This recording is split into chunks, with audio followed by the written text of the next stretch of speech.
ulangi lagi ya. Assalamualaikum warahmatullahi wabarakatuh.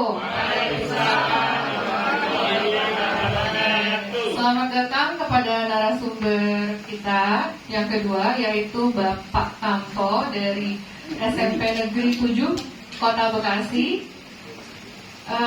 Selamat siang untuk teman-teman semua. Semoga masih semangat untuk sekali lagi menimba ilmu pada forum kali ini. Pada kesempatan ini, untuk kesempatan yang kedua akan dibawakan materi oleh Bapak Kamto. Semoga kita bisa mengambil pelajaran yang sebelumnya kita dapat dari sesi 1 itu sudah luar biasa sekali. Kita mendapat ilmu yang luar biasa tentang bagaimana menyusun modul proyek penguatan profil Pancasila, dan sekali lagi kita akan belajar dari sekolah penggerak dari Bapak Kepala Sekolahnya. Semoga kita suatu saat nanti bisa menjadi sekolah penggerak juga. Oke, kesempatan akan kami berikan kepada Bapak Kamto. Silakan, Pak.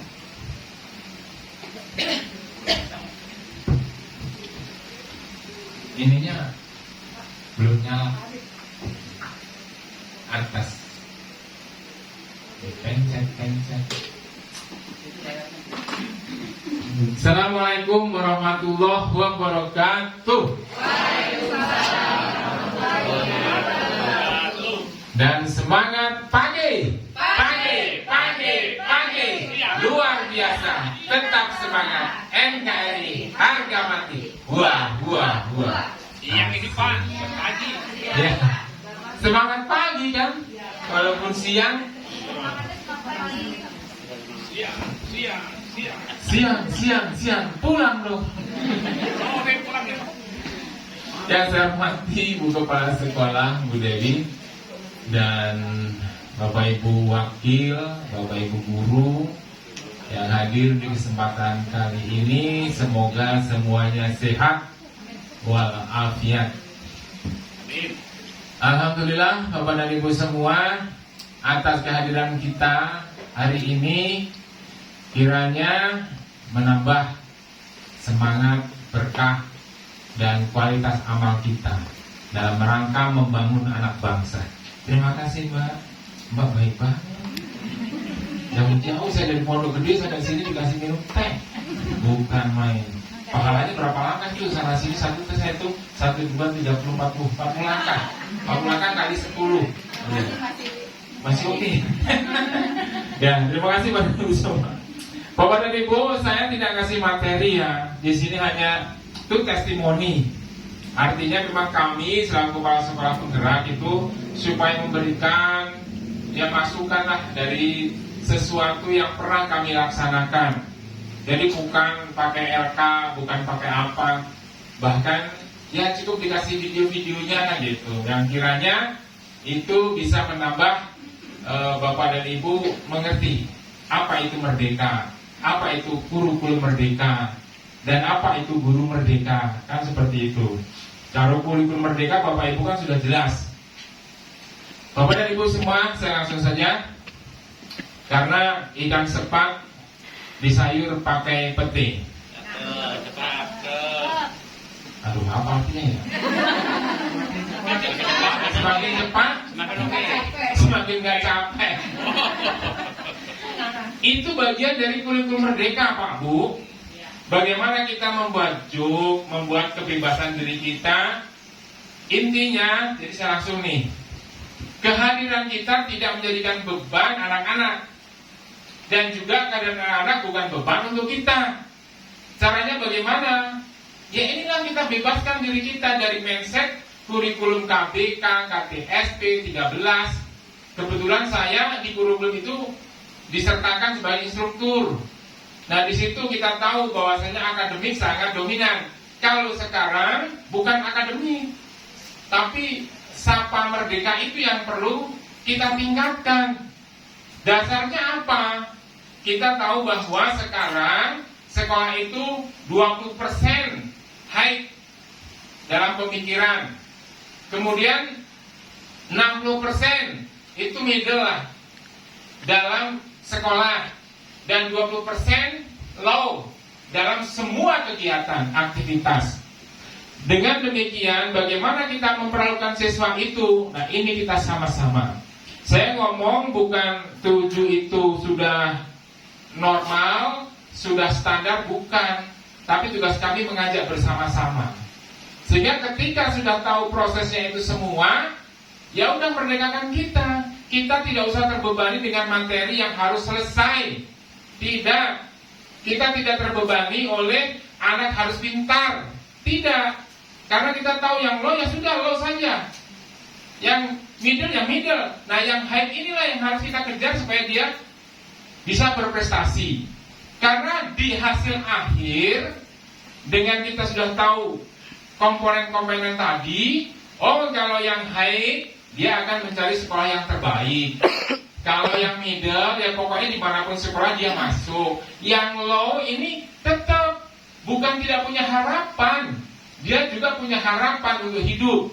Kita contohkan saja lah, Pak, Bu, ada anak bapak yang memang nggak bisa baca, udah nggak apa-apa, tapi dia sergap dan mau disuruh untuk ngepel, bawain tas, bawain kertas, ngambil itu kerjakan. Itu sudah penanaman karakter. Lah, masa hanya begitu? Ya mentalnya di situ. Tapi dari situ nanti ketika sudah menjadi sebuah karakter, dia tahu bersih, dia tahu taat, dia patuh, dia menjunjung tinggi gurunya, temannya. Ketika bekerja terlihat kan tentang kebersihannya, tentang kedisiplinannya, dan akhirnya bisa saja dia menjadi kepala OB kan, menjadi kepala-kepala. Itu yang seperti itu yang harus dikuatkan di dalam kurikulum Merdeka ini. Seperti itu sebagai contoh. Yang kedua, karena yang dipentingkan adalah karakter. Sekarang saya tanya Bapak dan Ibu, daerah sini kan ada yang 2 jalur. Berarti 1 jalur pertama, 2 kan. Nah ketika Bapak Ibu ini jalurnya lurus nih semuanya, tiba-tiba dari sana ada yang karena dia nggak mau belok ke sana, jauh ke sana, ada terus terabas ke sini, ya kan? Ada kan? Bapak Ibu senang nggak itu? Kadang nggak senang, kadang mencaci maki, ya kan? Sumpah serapah. Coba kalau kita introspeksi refleksi ke dalam diri kita. Orang ini dulu sekolah nggak? Sekolah kan? Sekolah. Dia sekolah, dia makan sekolah sampai 12 tahun. 6 SD, 3 SMP, 3 SMA, 4 tahun kuliah. Udah berapa tahun tuh makan sekolahan? 16. Ya kan? Tapi dia melewati situasi seperti itu hanya karena tidak mau ke kanan. Kenapa seperti itu? Karena karakternya tidak tertanam kuat ketika di sekolahan. Tugas siapa? Ketika seperti itu kita astagfirullah, ternyata nasihatku tidak sampai ke orang itu. Ternyata nasihatku tidak membuat dia taat pada peraturan. Ternyata nasihatku tidak membuat dia mengerti tentang kesesuaian orang lain. Jadi kalau kita nggak punya hak, cuma serapah. Karena kita diberi wewenang untuk mencetak mereka-mereka itu.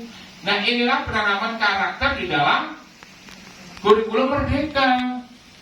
Nah bagaimana caranya ketika kita sudah melihat, kan kekinian kan, kurikulum Merdeka kan kekinian. Apa yang kita lihat, itulah yang direkam dan itulah yang jadi pembelajaran. Tadi nggak seperti itu, ya sudah kita praktekkan PPKN umpamanya. Ayo nak, kita praktek. Ini jalan 1 jalur.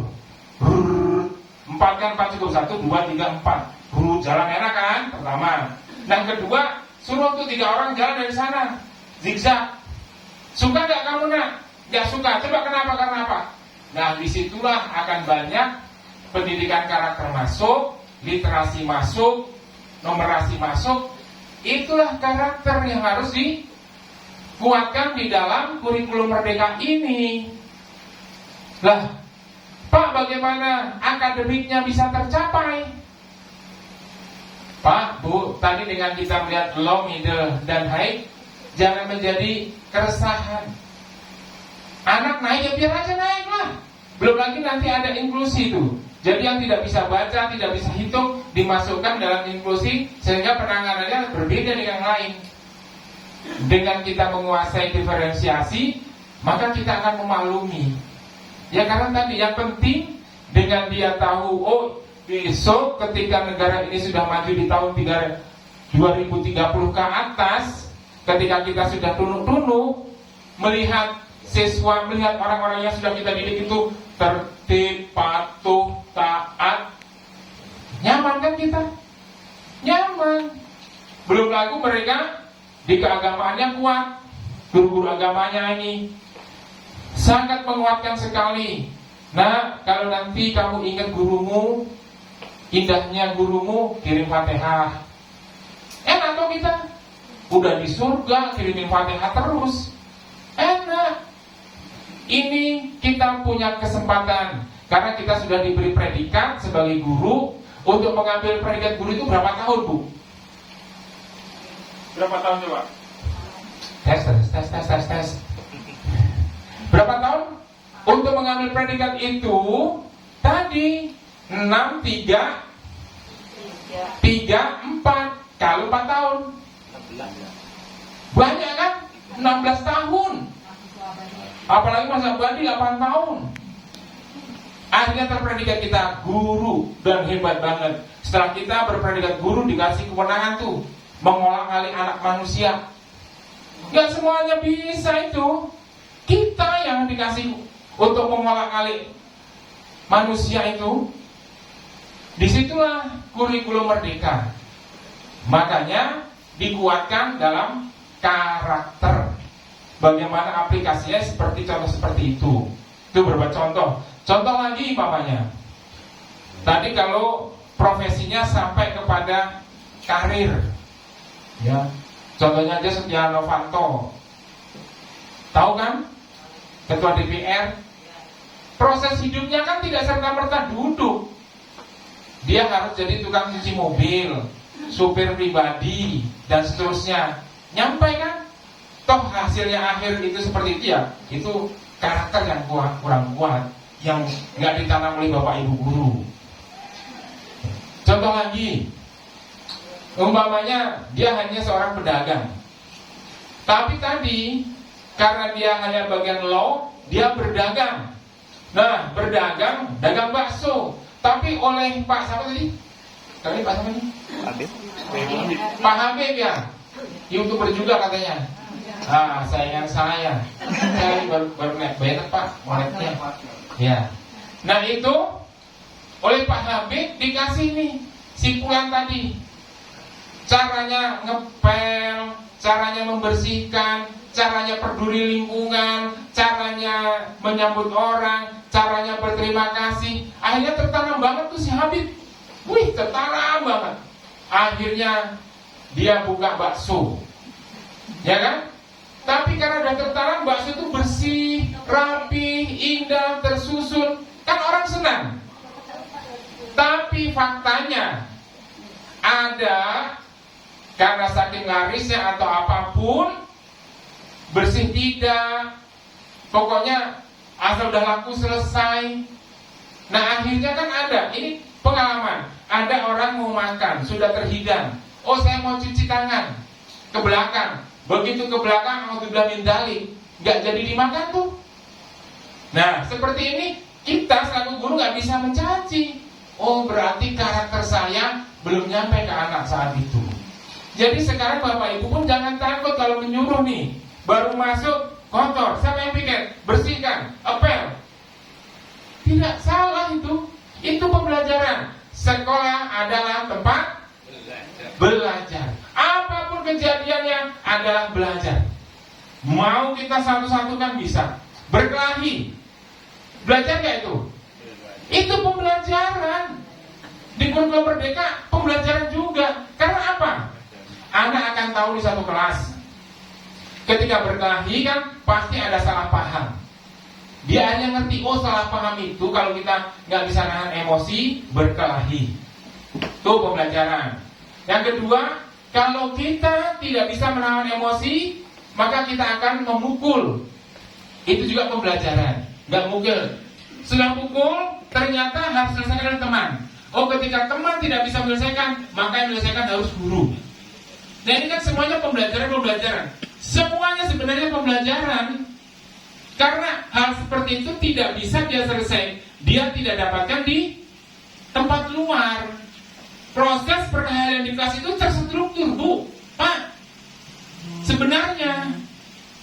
Dan orang tua sebenarnya janganlah marah-marah gitu. Karena perkelahian di sekolah itu paling hanya sebatas ya satu tetes darah. Bukan mengecilkan ya, tapi di situ pembelajarannya luar biasa. Luar biasa. Jadi apa maknanya? Segala sesuatu kejadian kita maknai dengan bersikap positif. Positif semuanya. Tidak usah menjadikan hei apalagi kamu. Hei kamu. Banyak kalau begitu kesal. Nah disinilah di Kurim Merdeka kita dimerdekakan. Nah, kita masuk nih dimerdekakan. Merdeka apa? Merdeka dari semua hal.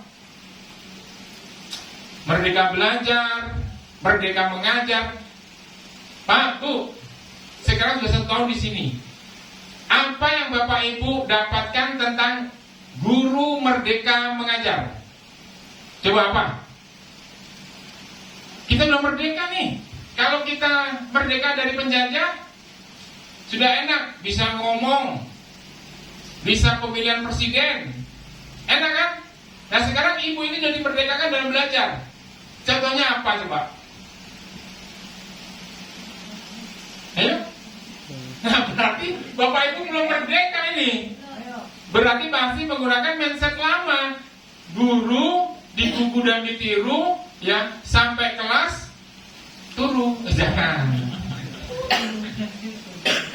Jangan ya, digugu dan ditiru di kelas turu dulu, tapi kalau sekarang buka hati gitu.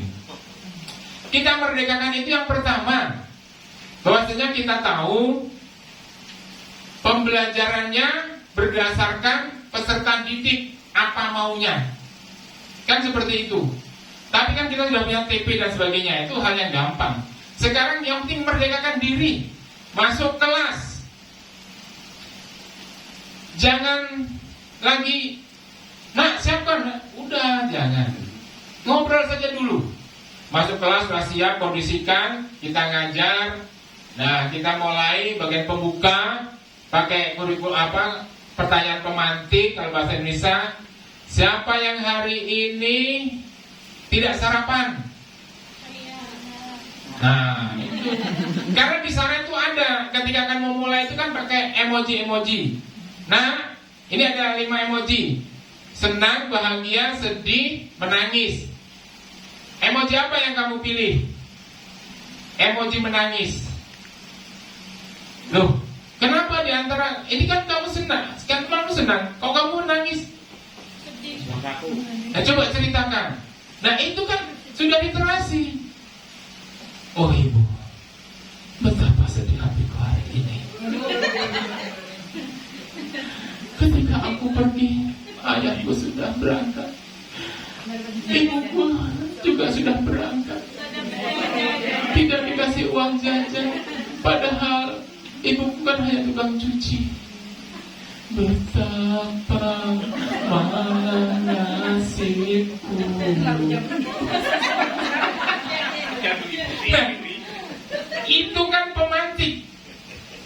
Dan itu bebas ibu lakukan, tidak terbatas kayak kemarin 20 menit, 30 menit. Tapi kita tahu tujuan pembelajaran saya nanti hanya membuat teks prosedur. Kan pembelajaran sekarang tidak mesti tatap muka, bisa tatap di sana kan. Maksudnya PR, tapi PR yang terstruktur ya. Itu dalam teori bukunya apa itu kalau kita kasih tugas di luar kan bisa. Jadi hari itu memang hari bahagia. Hari itu hari bahagia, bukan hari sedih untuk bapak dan ibu dan anak-anak gitu. Tapi kan kita masih termindset dengan kurikulum lama. Jadi begitu datang itu sudah tahu nih, hari ini saya mau buat juk. oh hari ini saya mau buat hal yang baru. Sekarang kan banyak ini, ada begini, ada tiba-tiba belum apa-apa nih, nyanyi langsung kan, nyanyi langsung namanya. Darah muda, darahnya para remaja. Yeah. Kan kaget anak kan, ada apa nih bapakku? Kapan mulainya? Lah, tapi itu kan pemantik yang sangat bagus. Anak yang sudah capek berjalan, anak yang sudah lusuh dengan hatinya yang tidak dikasih uang saku, anak yang lapar, kaget semua kan? Nah, itulah gairah-gairah yang harus Bapak ciptakan. Dibandingkan ketika masuk, kan habis itu di situ. Terus buka HP, anak di sana mana. Kemarin PR apa? Udah kerjakan? Kamu nggak kerjakan? Kerjakan. Ini duduk. Duduk lagi, buka lagi. Itu saya. Nah, beda kan Bu? Gaya yang tadi dengan gaya yang barusan ini tadi. Barusan ini kita namanya pada zona nyaman. Zona nyaman, ya seperti itu ngajar. Tapi sekarang ayolah, karena banyak ya kita nyari apapun. Senang itu lagi ya, senangkan diri. Senangkan diri. Senangkan diri bila bersamaku, jangan cemburu.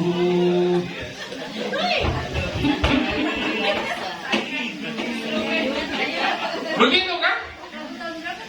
Asik-asik aja saya, jangan ganggu itu, saya kenal manual banget ini. Saya jadi nggak tahu itu. Iya.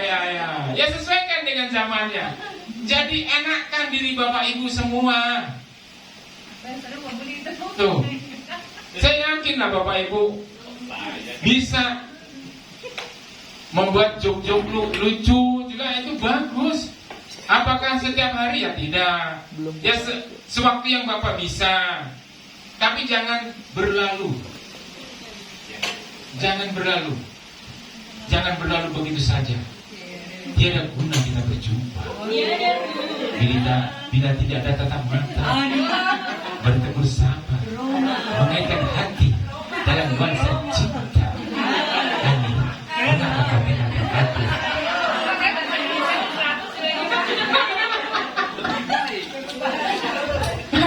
Begitu kan Bu?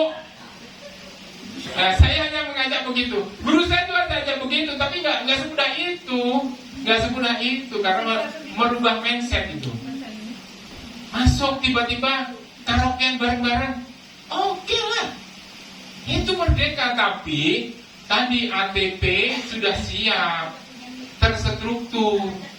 Jadi kalau nanti besok Bapak Ibu tiba-tiba setiap kelas di karaokean, jangan marah Bu. Jangan woy ini apa? Ramai amat sekolahnya, emang iya sekolah kalau ramai kan kuburan. Iya, cakep lah. Tuh, speaker yang pinggang. Ini sudah saya beli tuh ada 5, yang dipakai cuma 2. Ayo pakai itu, mendingan rusak dipakai daripada rusak diimbu, saya bilang. Nah seperti ini, gelang kalau dibiarkan sayang, mendingan saya duduk dan dicoba rasanya seperti apa. Alhamdulillah, semanis yang bawah.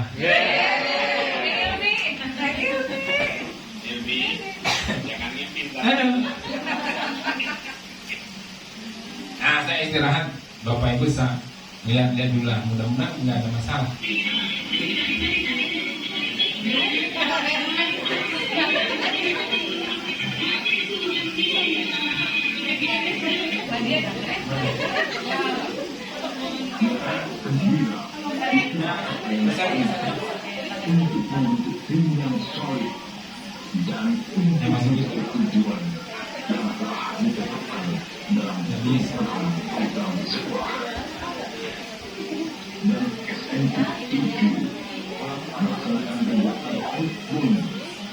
Rangka membangun kebersamaan pengertian dan kerjasama yang mumpuni. Saya ini istirahat sebenarnya. Diharapkan guru karyawan FMI 7 dapat mengembangkan sikap sportif, jujur, disiplin, bertanggung jawab, kerja sama, percaya diri, dan demokratis. Juga diharapkan dapat menemukan jiwa leadership, terutama ketika mengatasi permasalahan yang ada. Udah mas, gak apa-apa. Bukan